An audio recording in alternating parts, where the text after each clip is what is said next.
Okay, so, all right, so this is the, well, I'm still not sure quite what to call it, but let's just start by calling it a some sort of like a volumetric fractal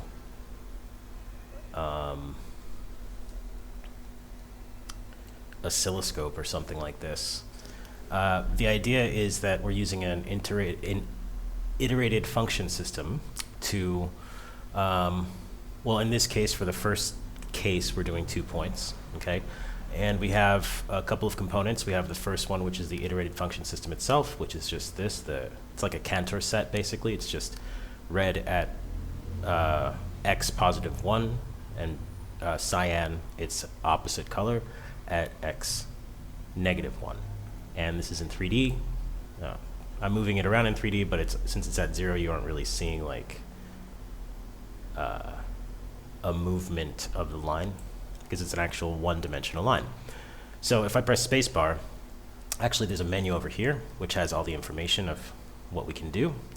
Pause, resume, that's the spacebar.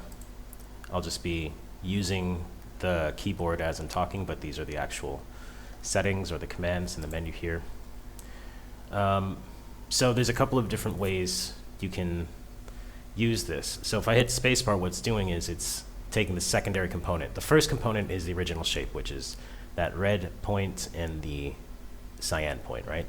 Then it's taking a 9-dimensional transform or a 3x3 matrix, and that is just using a simple momentum-based cellular automata, basically, with no interconnection at all, just being clipped between a range that makes it at least stay within this, makes our stuff stay within the screen. And you'll see that these are actually, there's a little bit of some flicker. And what this flicker is actually, these are points this is a point cloud. So if I hit the star key, I make the points larger, and I can make them all the way large up to a certain point, and then they go back down to 1.5. So they get rendered as a pixel size 1.5, and you can view this in 3D. You can move it around, right? Pretty cool. And the whole idea here is to take a very simple set of points and turn it into a 3-dimensional fractal surface, or even a volumetric space, which is basically just a point cloud. So this point cloud can then be used to there's been experiments where they've done point clouds to voxels and all these other different things. There's NERFs. So this is kind of like almost a NERF viewer, except it's like a fractal oscilloscope, like I said. So I'm going to use the microphone. I'm just going to start audio. And as I talk, you'll see that it's actually doing stuff. Let me just reset back to the original shape without the morph and start the audio. And then you could see how basically the audio also has a 9-dimensional transform, which it uses based off of just a Fourier transform, basically, a fast Fourier transform that's running on this, on the audio input stream. So that's just putting it into buckets, and then those buckets are being used at the gain of each of those frequency ranges inside of the human audible hearing range, log scale. And yeah, so you can see that just from 2 points, I'm actually making a full grid, and at a certain, when I say something, thing, thing, so as I speak, the actual, this is not like some sort of an effect or something like this. I'm actually literally graphing the audio into 3D space through this audio component. So that's getting added in there, or multiplied in there in a certain way. And we have the first way to add this component to our base component. And the second way and all the other ways are basically, I have to have audio going and I have to have a transform. So if I hit M and I go to a different mode, then it's just going to look blank or like nothing's going on again. But then if I hit spacebar to let it like morph a little bit into morphic space, then we've got, you know, now we've got something to multiply by instead of zeros. Okay, so now if I change the mode again, here we got something else. If I change the mode again, we've got, well, that this mode is the mode before it, except it's not using cosine at specific areas. So the other one is using a cosine function and a sine function on a couple of the parts of the transform. Instead of them being just values, they're using a theta. And that is what's causing them to sort of align to the center. If we just go back here. So this one is the one that I'm talking about. This one's pretty cool because as you sort of like progress through the space and then feed it audio, what you're getting out of it,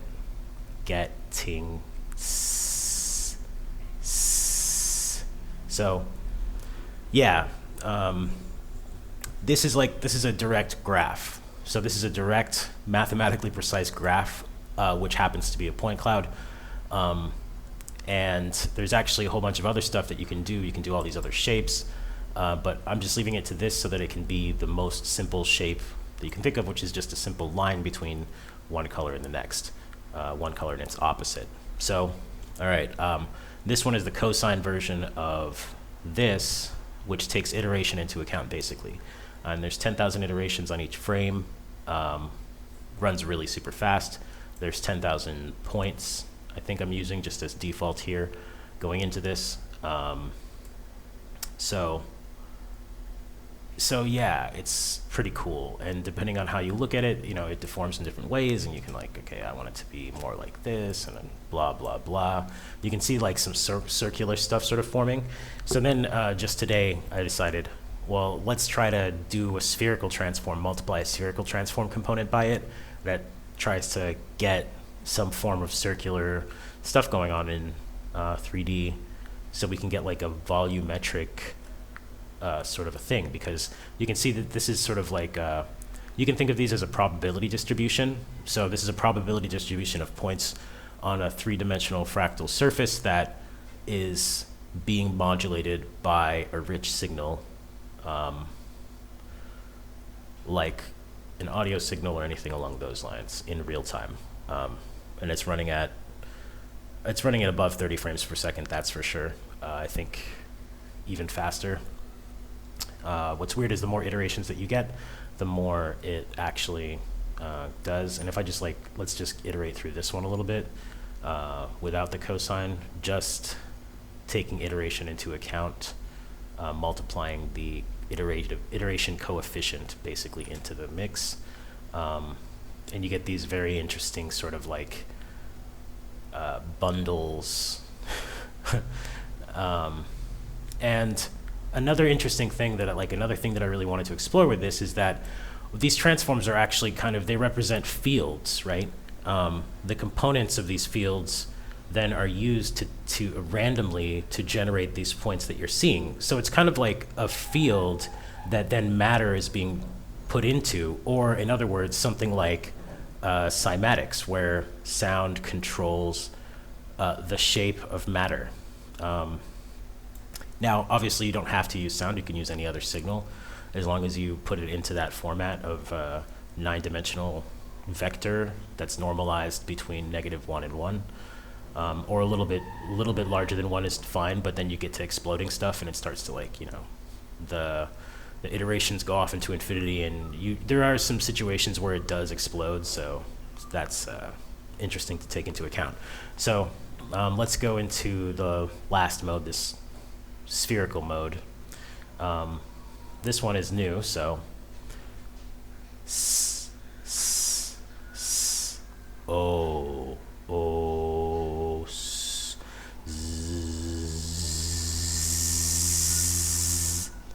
yeah, that's pretty cool. And it's also, it is actually spherical in 3D. Since this is a point cloud, you can kind of like see through it basically. But if I were to make the points bigger then, or if I were to add more points to the surface and like make something that looks a little bit more. I'm only running 10,000 points through here, but you can definitely, I've run 1,000,000 points. The problem is that you do end up getting to a point where the point buffer in WebGL is kind of like messed up. It gets behind. So the other thing is that like here I'm using my voice as the input here, but there could be like a lot of really rich input. I've put together some music videos on this, and I'll be putting together more with like different mixing modes, sort of that I've come up with for this. So you can think of these as sort of like different fractals, and the actual fractal that you get is the coordinates that you get plus like the coordinates that you're basically paused on, right, inside of the sort of the cellular automata component of this IFS, and then the sound itself that you're doing, like the sound itself that's the input.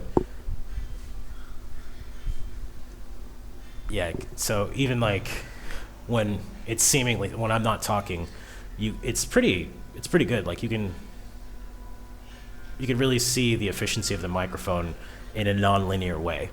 And this is kind of also why it like looks like an oscilloscope to me, because I mean it is kind of like an oscilloscope, but it's like a cymatic 3D oscilloscope. And you can imagine that if you had something which could control the fields with these sort of 9 dimensions in mind, that you could actually get matter to take this shape.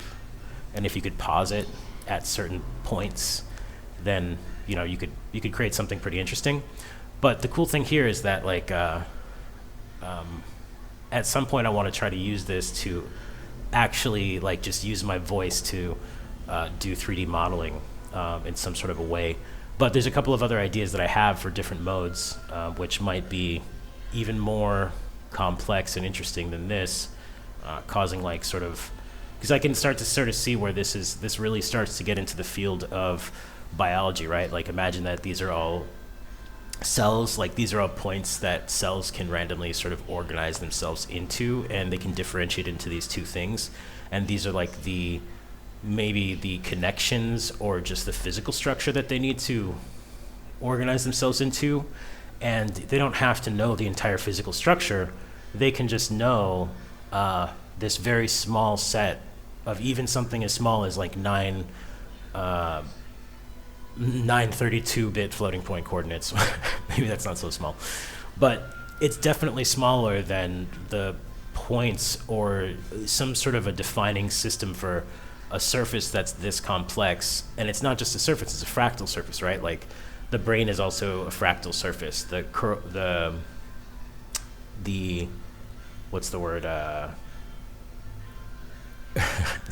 was gonna say the curls, the creases in the brain are something that really makes it into a fractal surface. So it has a larger surface area because the probability distribution of where the neurons line up, or the cortical surface neurons and all these other things that are part of the brain, all those things line up. I'm definitely not a neuroscientist, so don't take any of this like for science.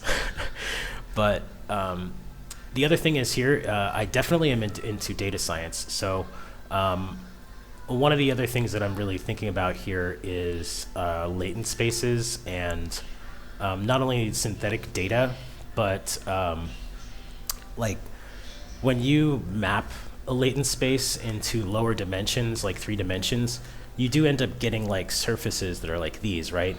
And if you could decode that latent space into higher dimensions, then you could end up with a network that does something interesting, right? And the thing about the way that neural networks break all this stuff down, and the reason why it's really hard to understand how they work on the inside, is because even though the network architecture itself is linear, we're just doing linear algebra, the actual outcome of that linear algebra is nonlinear, right? When you're predicting the next word in the LLM, what you're doing is you're moving through this latent space in a curve, in a complex curve, right? And any point that you're feeding it as the input is going to end up being, leading to some other points on this complex curve as you go in the direction that of the momentum of, that you're going, trying to like navigate this really complex 1,536 dimensional gradient, basically. So if you can compress that the dimensionality into something that looks more 3D, then a lot of those end up looking something like this, or different versions of things, right? You can also think about like clustering systems where you have centroids of clusters and they're all different colors and different shapes. Let me just go ahead and then just like let's just do the Sierpinski. Let's go Sierpinski on this. So right, if I use the first mode, this is that. Okay, so this is that cosine mode that I was talking about, right? And what you'll notice is that along the actual lines where things line up, it'll choose the lines where it lines up on the morphology or whatever of it. But no matter what the morphology in this mode, it really tries to stick to that triangle shape. Like you can see the defining line. Even obviously this one is like blank because of the way that this is shaped, but you can see those defining lines, right? And this is actually the same thing as this, except this doesn't have those. It's not like bound to those lines because the cosine function isn't causing it to get bound to those lines. So that's another thing that also exists inside of these large latent spaces. The way that you do, for instance, recall or whatever is the cosine similarity function, right? And that means literally that the surface area of that latent space is curved, right? And how do you get something that's complex in 2 or 3 dimensions is you take something that's higher dimensional and then you figure out a way to represent the other dimensions in other ways, for instance, like color or curvature or angle, something like this. And then those get like popped in, right? And then cosine is an angular thing. So they're basically taking like this humongous unit circle and then turning that into, I've gotten a like, so here's the RGB cube. This one's kind of cool looking too, in different ways. But then there's also like a,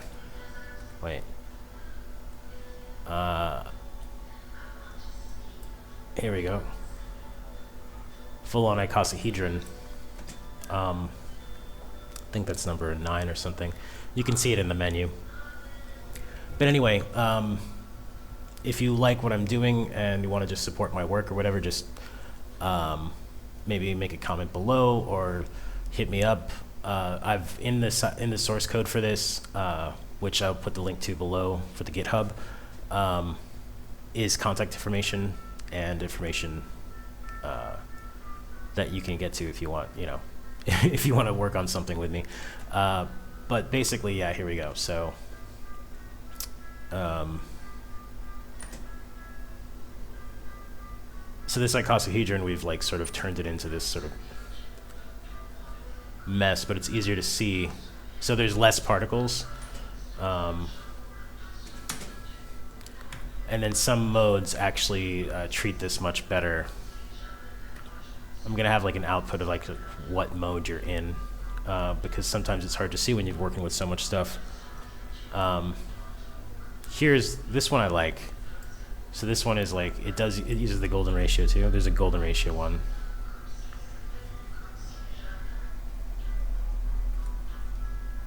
Yeah. So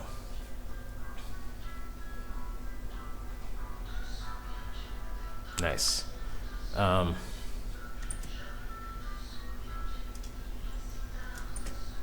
Let's just, so I'm just going quickly. If I hit plus or minus, I can change the actual like the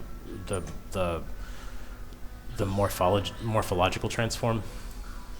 Let me just make those a little bit bigger so they're easier to see.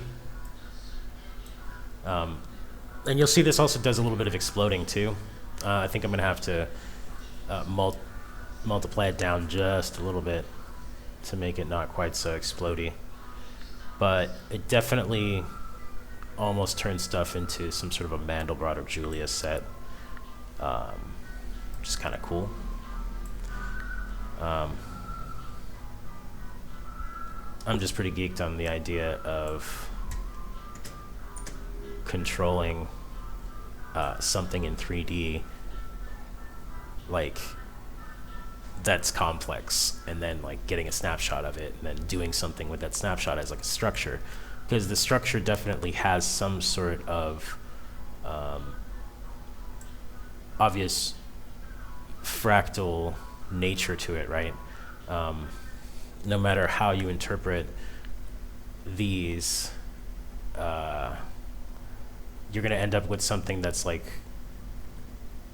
self-similar at different levels. So anyway, that's that for now. Feel free to play with it. It's on GitHub. It's on WebGL. It can run on the phone. It's mobile friendly. Been playing with that on my phone. It's kind of addictive. So enjoy.